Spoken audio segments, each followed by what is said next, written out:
un pastor muy cerca de aquí, el pastor Andrew Stocklin, de la iglesia de una ciudad llamada Chino, aquí en California, se quitó la vida por depresión.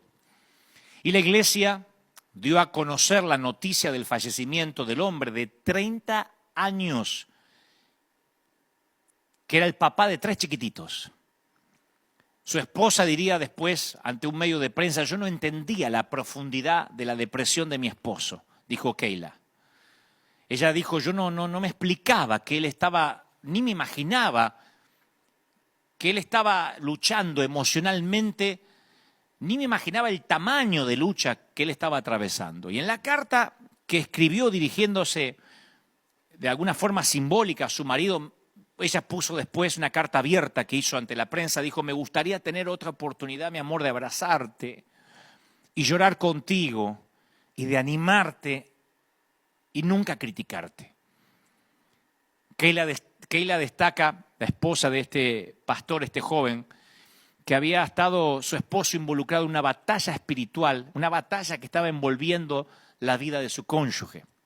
Estaba atravesando el invierno y él, principalmente él que se quitó la vida, no lo pudo discernir, interpretó que Dios lo abandonó. Y su esposa dice, yo no entendía cuán reales e implacables eran los ataques espirituales. El enemigo sabía que Dios tenía grandes planes para su vida. En esta generación se espera mucho de los pastores, que sean accesibles, que sean humildes, que sean perfectos, que sean íntegros, que tengan la familia tipo, la mejor esposa, los mejores hijos, que se saquen muchas fotos en Instagram. Y si un pastor no está a la altura de las expectativas, se lo critica con ferocidad. En cualquier país del mundo. Probablemente nunca te vas a dar cuenta de lo que vive un pastor en privado. Y aunque no seas pastor, esto no significa que no necesites un plan de batalla contra el desaliento o el momento en que llegue tu invierno. Cada cristiano tiene un llamado, seas pastor o no. El peor de los casos es un servidor que no entiende, que está viviendo un invierno adrede y se termina quitando la vida. Como estos hay decenas de ejemplos, hombres de Dios, quitándose la vida porque han llegado a su peor invierno, tocan fondo y se dan cuenta de que no hay roca o que no edificaron correctamente o que la depresión les juega una mala pasada. Y el invierno tiene la encomienda de interrumpir el llamado de Dios, si no lo sabes reconocer como una temporada predecible. Si en este momento nosotros no sabemos reconocer que todo lo que está pasando es permitido por Dios, nos deprimimos, no seguimos más predicando. Pero la intención del enemigo es limitar el impacto que Dios quiere hacer por medio tuyo y que creas que Dios te abandonó. Los conflictos internos son justamente una confirmación de tu llamado. Si ahora tienes conflictos, es una confirmación que Dios te llamó. Lo diré otra vez, si ahora tienes conflictos graves internos, es una confirmación que tienes un llamado, que la zarza ardió delante tuyo en algún momento. Porque el enemigo solo pelea con los que significan una amenaza. Yo nunca he visto al enemigo perder el tiempo con un pusilánime o con alguien que no tiene llamado. Así que si no has estado últimamente en un choque frontal con el diablo, es porque tal vez estés corriendo en la misma dirección que él.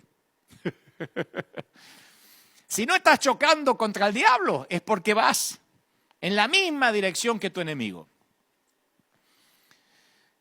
Cuando reconoces que está por llegar el invierno, necesitas reestructurar la forma en que vives y prepararte para lo que se avecina. Para eso están los inviernos, para eso es parte de una de las temporadas de la vida. Por eso cuando Salomón divide la vida en 28 temporadas, hay tiempo de llorar y tiempo de reír, tiempo de trabajar y tiempo de dejar de trabajar. Hay temporadas allí que no nos suenan bien, pero son parte de la vida. La vida no puede ser solo primavera, verano, hay invierno. Y cuando uno identifica ese invierno, el solo hecho de identificar algo no es lo mismo que ocuparse de ello y resolverlo. Yo digo siempre, identificar no es resolver. Conocer el remedio no nos sana. La diferencia se ve cuando la aplicamos, cuando aplicamos el remedio.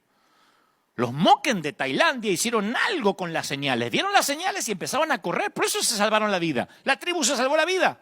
Los birmanos no. Los pescadores birmanos, aunque hubiesen visto las señales, tal vez no hacían nada, porque no había precedentes de un tsunami. Pero los Moken de generación en generación se prepararon para que cuando el mar se metiera hacia adentro, era la señal de que tenían que correr y hacer algo, aun cuando veían las señales del reino animal. Hay que hacer algo con lo que vemos. Si no, no nos sirve darnos cuenta que estamos en el Titanic. ¿De qué nos sirve decir, sí, reconozco que estamos en el Titanic? ¿Y? Hay que correr a los botes. El Señor dice, deténganse en los caminos y miren y pregunten por las sendas antiguas. Pregunten por el buen camino y no se aparten de él. Así hallarán el descanso anhelado. Dice la palabra en Jeremías 6:16. O sea, no acampes en la tabla o en el bote salvavidas. El invierno es para redireccionarnos, para hacer algo nuevo. Como escribió Charles Dickens en La historia de dos ciudades, o la manera en que empieza su novela.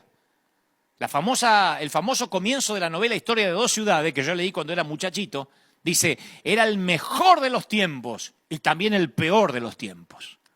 Uno dice, qué contrasentido. Sí, porque el invierno puede ser tu mejor temporada, aunque parezca la peor. Cuando recordemos este tiempo vamos a decir los tiempos de la pandemia. En lo personal yo voy a decir uno de los peores tiempos y uno de los mejores que me ha tocado vivir. Y luego, claro, voy a explicar por qué esa diferencia de que en una misma oración parece que la pandemia fueron tiempos buenos y tiempos malos. Yo hace poco prediqué baja de la ola o bajar de la ola y comentaba que uno se puede dar cuenta cuando alguien es un principiante con las tablas de surf, porque los novatos pelean contra las olas en vez de bailar con ellas, ¿no? Cuando alguien es nuevo en eso siempre se está peleando. Te das cuenta que las olas le hacen lo que quiere, los tiran, lo dan vuelta. Trabajan más duro de lo necesario para atrapar una ola y se encuentran buscando oxígeno después en la espuma de agua blanca. Pero los surfistas veteranos poseen una percepción, así como los Moken, de las corrientes del océano y del comportamiento de las olas. Los que son veteranos en este deporte, la intuición les dice sobre cuáles olas subirse y cuáles hay que dejar pasar. Pero una de las señales verdaderas de un veterano no es cómo alcanza una ola, sino sabe cuándo y cómo bajarse de ella. El truco es saber bajarse de la ola. Yo hablé de esto hace unos meses atrás. El truco es saber bajarse de la ola. Leer el menú en un restaurante no nos satisface. Comer la comida sí. Entonces, la sabiduría es correcta cuando uno utiliza ese conocimiento y lo aplica a la vida, ¿no? Salvar nuestras vidas porque vimos las señales. Si no, la pandemia va a pasar, como decían por ahí, sin pena ni gloria, y no vamos a salvar nuestro ministerio porque no supimos ver qué Dios nos quería decir. El invierno es un dialecto del lenguaje de los tiempos. El invierno es un dialecto del lenguaje de los tiempos. Lo diré por tercera vez. El invierno es un dialecto del lenguaje de los tiempos.